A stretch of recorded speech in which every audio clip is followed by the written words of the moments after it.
Kel'Thuzad, songea Arthas pendant qu'il attendait au sommet de la verte colline celui dont on lui avait assuré la venue, était une liche utile à avoir à disposition. Il était totalement loyal au roi Lich, au point de jouer de façon convaincante aux caniches d'Archimonde et Tigondrius en leur présence, si c'était nécessaire pour servir le roi Lich en secret. Arthas avait opté pour le silence, il ne se faisait pas confiance pour mentir de façon aussi convaincante que Kel'Thuzad. Les deux démons les avaient jugés accessoires, ils verraient bientôt à quel point ils avaient tort. Ils avaient inconsidérément laissé le livre de Medivh entre les mains osseuses de la liche. Dans cet ouvrage se trouvait également une magie et des sorts si puissants qu'Arthas sut qu'il ne serait jamais capable de comprendre totalement leur étendue. « La troisième partie du plan !»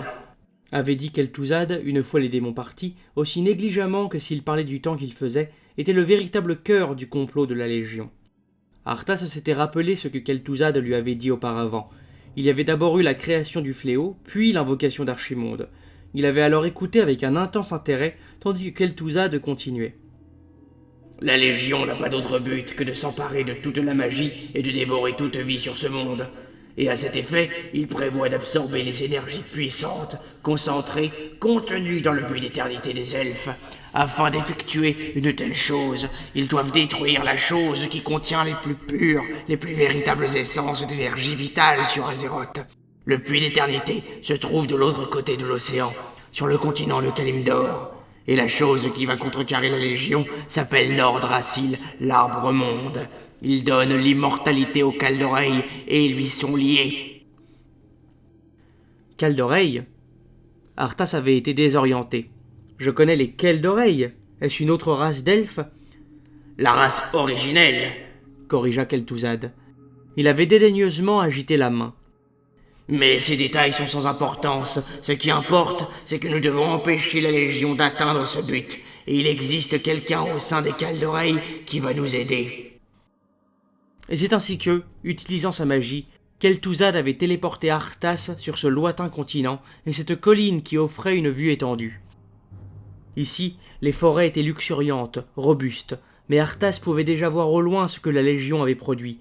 Là où la terre, les arbres et les bêtes n'étaient pas morts, ils étaient corrompus, dévorés toute vie, en effet.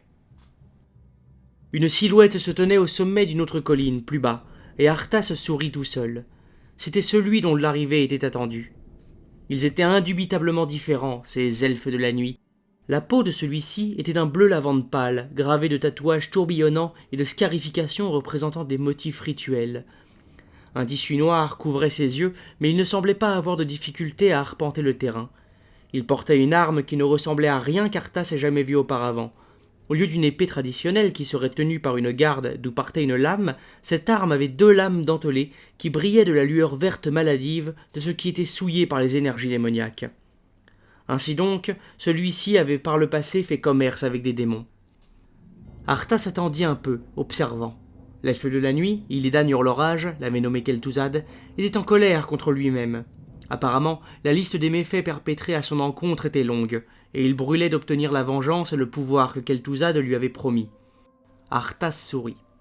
« Je suis enfin libre, après 10 000 ans, et cependant mon propre frère me croit maléfique. » divagua Illidan. « Je lui montrerai ma véritable puissance, je lui montrerai que les démons n'ont pas emprise sur moi. » « En es-tu certain, chasseur de démons ?» dit Arthas d'une voix suggestive. L'elfe de la nuit se retourna vivement, brandissant son arme. « Es-tu certain d'avoir ton libre arbitre ?» L'elfe était peut-être aveugle au sens traditionnel du mot, mais Arthas se sentit malgré tout observé. Illidan renifla et gronda. « Tu pues la mort, humain. Tu vas regretter de m'avoir approché. » Arthas sourit. Un bon duel en face à face le démangeait. « Alors viens, invita-t-il. Tu découvriras que nous sommes de force égale. » Invincible se cabra et galopa le long de la colline, attendant de l'action aussi impatiemment que son maître. Illidan grogna et courut à leur rencontre. Ce fut presque comme une danse, songea Arthas, tandis que les 2 guerriers s'affrontaient. Illidan était fort et gracieux, ses compétences améliorées par une magie démoniaque. Mais Arthas, lui non plus, n'était pas un simple soldat, pas plus que Deuil-Givre n'était une lame ordinaire. Le combat fut vif et féroce. Arthas avait raison, ils étaient effectivement de force égale. Après quelque temps, les 2 combattants retombèrent, haletants. « Nous pourrions continuer de combattre ainsi pour l'éternité. dit Illidan. Qu'est-ce que tu veux vraiment? Arthas baissa d'œil givre. Tout à l'heure, dans tes murmures, j'ai entendu que toi et tes alliés étaient assaillis par les morts-vivants. Le seigneur de l'effroi qui commande cette armée mort-vivante se nomme Tichondrius. Il utilise un puissant artefact démoniste connu sous le nom de crâne de Gul'dan. Il est le responsable de la corruption de ces forêts. Illidan baissa la tête. Et tu souhaites que je le vole? Pourquoi? Arthas leva ses sourcils blancs. Celui-là saisissait rapidement. Il méritait une réponse à moitié vraie, décida Arthas. Disons juste que je ne porte pas Tichondrius dans mon cœur, et que le seigneur que je sers bénéficierait de la chute de la Légion. Pourquoi devrais-je te croire, petit humain? Arthas leva les épaules. Une bonne question. Laisse-moi y répondre. Mon maître voit tout, chasseur de démons. Il sait que tu as recherché la puissance durant toute ta vie. Cette chance est désormais à ta portée. Sa main gantée se serra en un point en face du visage aux yeux bandés d'Illidan, et comme il s'y attendait, la tête de l'elfe de la nuit se tourna vers ce geste. « Saisis-la, et tes ennemis seront vaincus !» Illidan leva lentement la tête et tourna son visage vers Arthas. Il était troublant, cet homme aveugle dont il était si évident qu'il pouvait voir. L'elfe recula d'un pas, opina, perdu dans ses pensées. Sans un autre mot, Arthas fit tourner invincible et s'éloigna au galop. Kel'Thuzad le réinvoquerait sous peu. Tout s'était passé selon le plan du roi Lich. Il espérait seulement qu'Illidan serait aussi obéissant qu'il y semblait. Si ce n'était pas le cas, il y aurait des complications.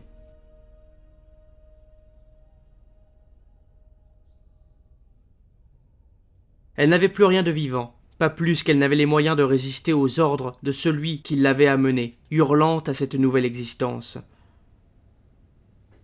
Mais Sylvanas Coursevent avait son libre arbitre. D'une façon ou d'une autre, Arthas n'avait pas brisé cela.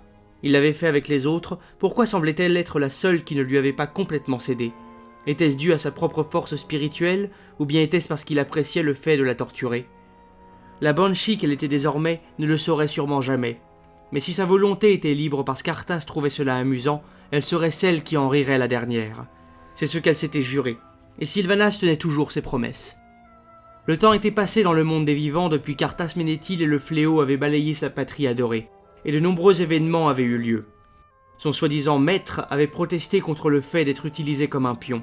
Lui et ce sac d'os arrogant en lévitation, Kel'Thuzad, le responsable de la corruption du glorieux puits de soleil, avaient conspiré contre le seigneur de l'effroi, Tichondrius, et le seigneur démon Archimonde, que Kel'Thuzad lui-même avait aidé à faire entrer en Azeroth. Sylvanas y avait porté une extrême attention. Tout ce qu'Arthas révélait à propos de sa façon de penser et de combattre lui était utile. Il n'avait pas tenté de tuer lui-même Tichondrius, comme il l'avait fait pour Mal'Ganis. Oh non, l'astucieux ex-prince humain avait incité un autre à faire le sale travail pour lui. Illidan s'était nommé l'infortuné. Arthas avait été capable de sentir la soif de pouvoir d'Illidan et de l'utiliser contre lui, l'incitant à voler le crâne de Gul'dan, un démoniste orque légendaire. Pour ce faire, Illidan avait eu à tuer Tichondrius. Arthas serait débarrassé du seigneur démon et Illidan avait été récompensé d'un artefact apaisant son désir de puissance. Vraisemblablement, tout s'était déroulé comme prévu. Arthas, et donc Sylvanas, n'avaient depuis plus de nouvelles d'Illidan. Et Archimonde, aussi puissant fut-il, capable de détruire Dalaran, la grande cité des mages, d'un simple mouvement de la main, avait succombé face à la puissance de la vie qu'il était venu absorber. Sylvanas haïssait désormais les vivants avec la même intensité qu'elle avait autrefois haï la Légion, et ce fut donc avec des sentiments mitigés qu'elle apprit sa chute. Les elfes de la nuit avaient sacrifié leur immortalité pour le vaincre. La puissance pure, concentrée de la nature, avait détruit le démon de l'intérieur. Et alors, l'arbre-monde avait renoncé à ses vastes pouvoirs lors d'un cataclysme qui avait déclenché une onde de choc massive. Et quand Archimonde eut succombé, son squelette fut tout ce qu'il en resta, et les tentatives de la Légion de prendre pied sur ce monde furent défaites. Sylvanas sortit de sa rêverie pour prêter attention au présent, tandis que le nom du démon, que personne ne regretterait, atteignit ses oreilles. « Cela fait des mois que nous n'avons pas entendu parler du seigneur Archimonde, » dit leur dirigeant, Deterok. Il frappa le sol de son sabot. « Je commence à en avoir assez de surveiller ces morts-vivants pourrissants. Que faisons-nous encore ici ?» Ils étaient dans ce qui avait autrefois été les jardins du palais qu'avait arpenté Arthas, il y a si longtemps et à la fois si peu de temps, pour assassiner son propre père et déchaîner la mort sur son propre peuple. Les jardins étaient aussi pourrissants que leurs occupants. Nous sommes chargés d'administrer ces terres, d'Eterok. Morigéna, celui nommé Balnazar. C'est notre devoir de rester là et de nous assurer que le fléau est prêt à passer à l'action. Vrai. Gronda le troisième, Varimatras.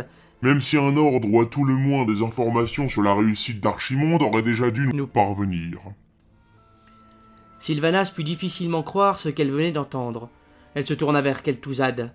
Elle le méprisait autant qu'elle méprisait le chevalier de la mort, qu'il semblait servir si volontiers, mais elle cacha efficacement son dégoût.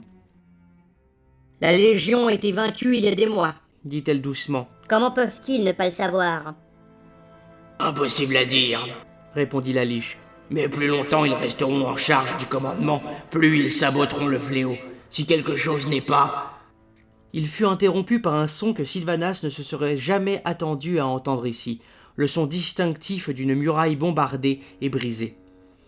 Tous les morts-vivants se tournèrent vers le bruit, et les démons grognèrent furieusement, instantanément alertes, leurs ailes noires membraneuses se dépliant.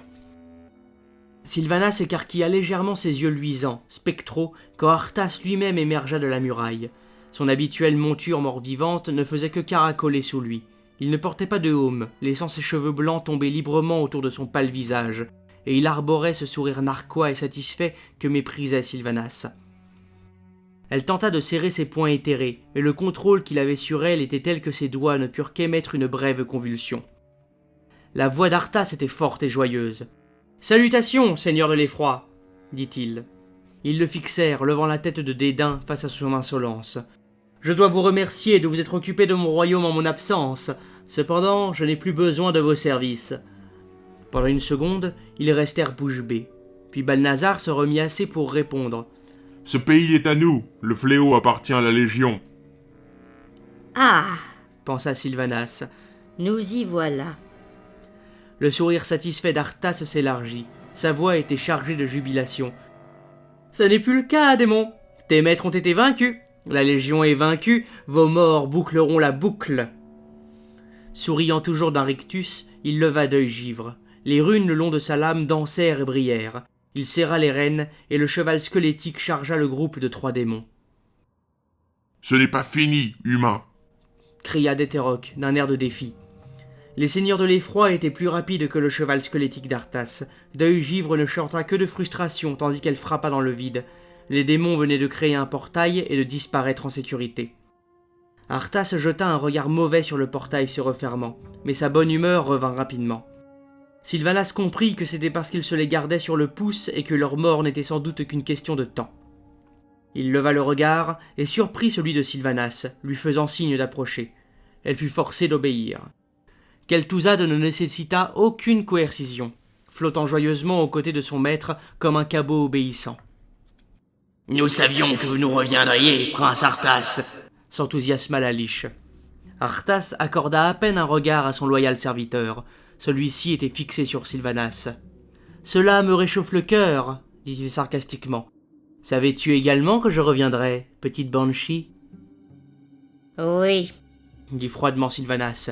C'était vrai, il le fallait, ou bien elle n'aurait jamais l'opportunité de se venger. Il remua un doigt, lui demandant plus que ça, et elle haleta tandis que la douleur la faisait frémir. « Prince Arthas !» ajouta-t-elle. « Ah, mais tu t'adresseras désormais à moi comme à un roi. Ce sont, après tout, mes terres, je suis né pour régner, et c'est ce que je ferai, une fois le... » Il s'arrêta net, respirant avec difficulté.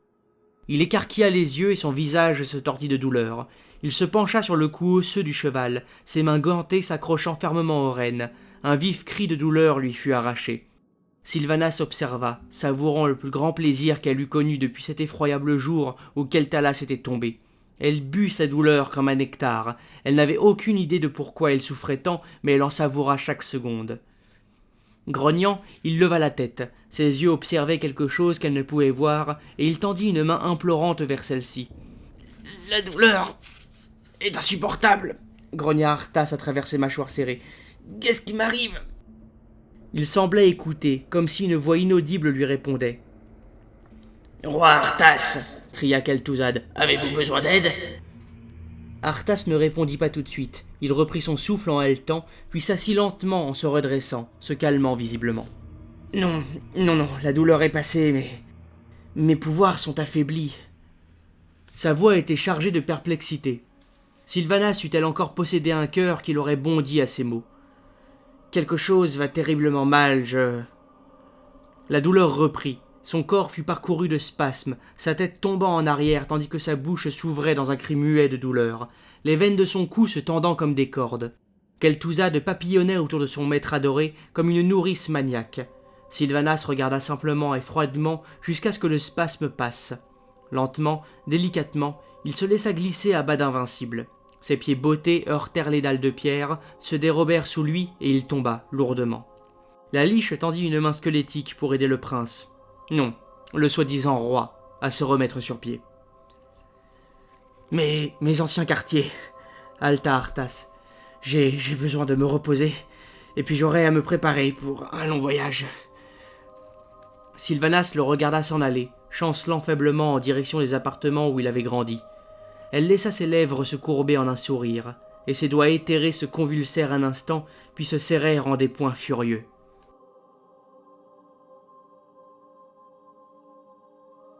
La forêt des pins argentés était étrangement calme, de douces brumes virevoltaient près de la terre humide, couverte d'aiguilles de pin. Sylvanas savait que si elle avait possédé des pieds physiques, elle l'aurait sentie douce et moelleuse, sous ceux-ci. Elle aurait respiré l'odeur riche et toujours verte de l'air humide, mais elle ne sentait rien, n'humait rien. Elle flottait, éthérée vers le lieu de réunion.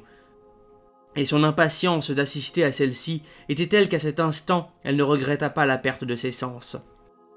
Arthas avait pris plaisir à transformer en banshee les belles, fières femmes qu'Eldoreille, à la volonté de faire, après le succès qu'elle avait représenté. Il les avait offertes à celle qui avait été de son vivant leur général des forestiers pour qu'elle les contrôle et les commande, lui jetant un os à ronger comme si elle était une chienne fidèle. Il verrait bientôt à quel point elle était un animal fidèle.